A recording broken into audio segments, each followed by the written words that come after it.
Hola, hola. Hoy es 30 de abril, es Día del Niño, y lo que vamos a hacer ahora es ver el tema de la solubilidad. Ya ninguno de nosotros es un niño, pero siempre es bueno saber que hoy es el Día del Niño. Esperemos que sea un buen día. En el tema de solubilidad voy a empezar repasando lo que ustedes me dijeron. Ustedes utilizaron estas sustancias, fueron las que se les ocurrieron que están en su casa. La sal, el azúcar, el vinagre, el café o la cafeína, el ácido cítrico, el miguelito convencional, así me pusieron, o el tang o bebidas que le dan sabor al agua. Todas ellas, bueno, pues hicieron un modelo y lo hicieron bastante bien, pero me decían, ¿es enlace covalente, covalente polar o enlace iónico? Y yo me pregunto, ¿cómo saben que es enlace iónico o covalente polar? ¿Dónde quedó Pauline? Después de que tanto le expliqué a Pauline, que tanto hizo su tablita, tanto la expliqué yo en el video pasado y ustedes nada, ni caso. Había que hacerlo primero, pues calcular alguna diferencia de electronegatividades, algunas al menos, por ejemplo, entre el sodio y el cloro. También se pueden hacer con la sacarosa. Pues con el TAN no, ni con el Miguelito, porque no sabemos la fórmula química. Pero lo primero que tenían que hacer era eso. Les comento que no se puede decir enlace covalente, porque el enlace covalente puro, digamos, es solo para cuando la diferencia de electronegatividades es igual a cero. Entonces, ni la sacarosa ni la glucosa son covalentes solos, son covalentes polares. Hay un errorcillo que tuvieron algunos de ustedes. Entonces, el modelo que usaron para disolver fue muy bueno en casi todos. Todos tuvieron bien esas preguntas, fueron modelos muy adecuados. Se ve que ya lo han estudiado o que ya se los han dicho o ya se lo han imaginado. Algunos hicieron mejor trabajo que otros. Y bueno, la calificación fue usando a Pauling, es decir, calculando la diferencia de electronegatividades tenían 10, sin Pauling pero bien hecho tenían 9, medio hecho pues tienen 8 o 7. No hay de qué preocuparse, solo que sí échenle ganitas para que podamos tener mejores calificaciones. Al ratito les mandamos las calificaciones también. Muy bien. Lo que vamos a ver ahora es cómo se disuelve el azúcar en el agua, porque algunos de ustedes tuvieron errores en esa pregunta, bueno, en ese ejemplo. El agua se disuelve en el azúcar se disuelve en agua, porque si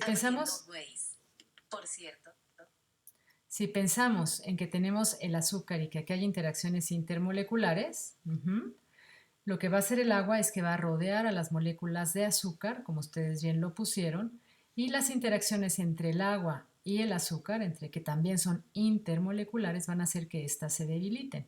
Entonces lo que va a pasar es que van a rodearse por moléculas de agua, las dos, y se va a disolver la sustancia porque entonces ya no va a haber una interacción entre las dos moléculas de azúcar. Entonces es que estas interacciones intermoleculares le ganen a estas interacciones moleculares.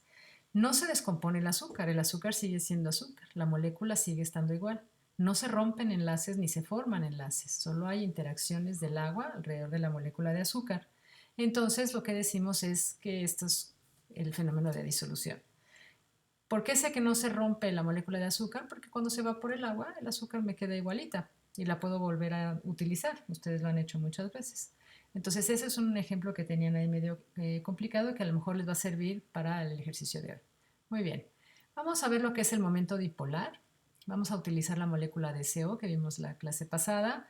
Si yo tengo aquí la tabla de electronegatividades de Pauli, calculo la diferencia de electronegatividades y me da igual a 1, es un enlace covalente polar, ¿no? El oxígeno tiene 3.5 y el carbono tiene 2.5.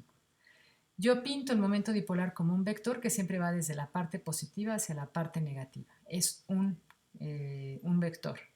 Si yo, por ejemplo, ahora uso otro ejemplo, por ejemplo, el CO2, el CO2, si calculo la diferencia de electronegatividades de cada enlace es la misma que la vez pasada, o sea que en el CO es 1.5 y el enlace entre cada carbono es covalente polar.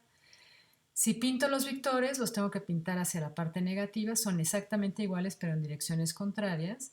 Y si yo digo cuánto vale el momento dipolar de la molécula, pues resulta que el momento dipolar vale cero, porque tengo dos vectores con la misma magnitud pero en direcciones contrarias y la suma de vectores me da igual a cero. Entonces el CO2 es una molécula que tiene enlaces covalentes polares, pero es no polar porque su momento dipolar es igual a cero. Por lo tanto, su solubilidad en agua no va a ser como si fuera polar, ¿ok? Va a ser mucho menos.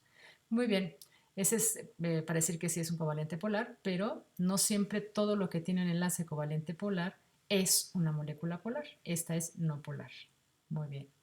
Podemos hacer otros ejemplos, por ejemplo, este compuesto de bismuto y oxígeno que estamos estudiando Osmar y yo.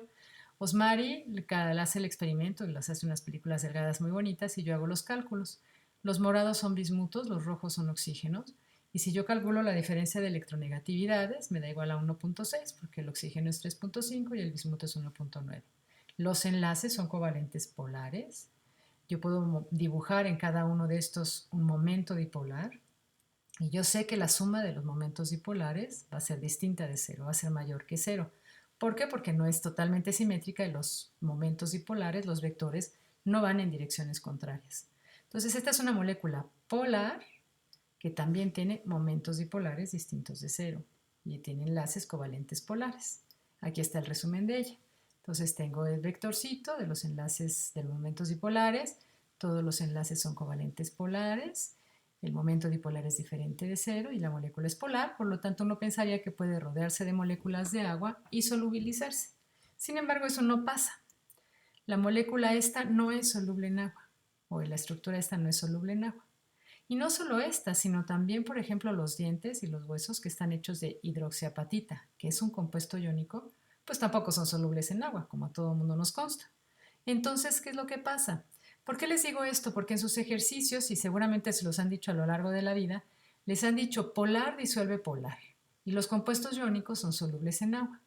Pues para que vean que no siempre es cierto. Esto es una molécula polar que no se solubiliza en agua y los dientes son iónicos y no se disuelven en agua. Entonces, aquí viene la pregunta de hoy. ¿Por qué?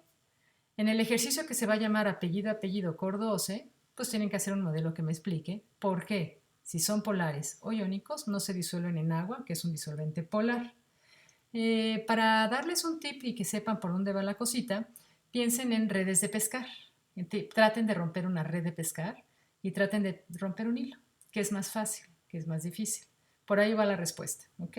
Espero sus respuestas hoy, a más tardar a las 12 de la noche, más bien mañana antes de las 8 de la mañana, porque ya vi que ustedes algunos son bien nocturnos y me las entregan a las 2, a la 1 de la mañana, a las 3, pues cuando quieran, pero bien. O sea, échenle una pensadita, es para pensar. Si ya pensaron en el anterior, pues síganle pensando en este y me lo entregan a mí y yo les entregaré las calificaciones lo más pronto posible. Lo que vamos a hacer ahora es, bueno, pues vamos a seguirnos a la Antártida. Esta es la base donde nosotros vivíamos. En esta zona es donde nosotros habitábamos, donde se come y se duerme. Esta también es un lugar, son dormitorios. Los iglús aquí anaranjados son laboratorios. Este también es un laboratorio. Lo demás es para que funcione la base, donde hay una planta de eléctrica, hay talleres, etcétera, ¿no? Este laboratorio, aquí hacían experimentos con animales, experimentos que no dañaban a los animales, pero en vez de usar ratitas, como en cualquier laboratorio, usaban estrellas de mar. Y con las estrellas de mar probaban distintos fármacos que también sacaban de aquí de la Antártida. La base tiene visitantes, por ejemplo, los pingüinos. Estos pingüinos no están en la pingüinera, son juveniles, son como adolescentes y no se van a reproducir, por eso están tan libres, ¿no? No se están reproduciendo en esta época, acaban de llegar como juveniles, seguramente nacieron la temporada pasada y están ahí pues tonteando, nada más van y ven y son como los perritos de la base. La pingüinera no está de este lado, la pingüinera está del otro lado de la montaña. Ven, aquí hay una montaña, pues había que subirla y bajar del otro lado, porque esto es mar abierto y la base está en una especie como de zona protegida. Entonces nosotros teníamos que caminar entre 40 y 45 minutos para llegar a la pingüinera y aquí es donde se ven las pingüineras, ¿no? Todas estas son colonias de pingüinos. Los pingüinos en invierno salen y comen y hacen lo que quieran, pero vienen a reproducirse aquí y siempre regresan al mismo nido. Normalmente llega primero el macho, arregla el nido, lo acomoda y le pone las piedritas necesarias y luego llega la hembra. Se sabe, o los estudios que han hecho, indican que sí son como más o menos fieles, llegan a su nido con su pareja. Si está el macho y no llega la hembra porque algo le pasó, el macho busca otra hembra para reproducirse entre los juveniles. Si la hembra llega y no ha llegado el macho, además de hacer el berrinche porque tiene que hacer la caza, pues busca otro macho para reproducirse, ¿no? Entre los juveniles. Entonces, bueno, así está la cosa por ahora. La semana que viene vamos a ver más de los pingüinos. Les deseo un muy feliz fin de semana. Espero que lo hagan todo muy bien, que no tengan muchísimas tareas, que puedan leer un libro, ver una película o entretenerse en lo que quieran. Y de todas maneras, cuídense. Ya falta poquito, ya casi, casi, casi, casi nos vamos a poder ver en los pasillos de la facultad. Que tengan muy buen día. Chao, chao.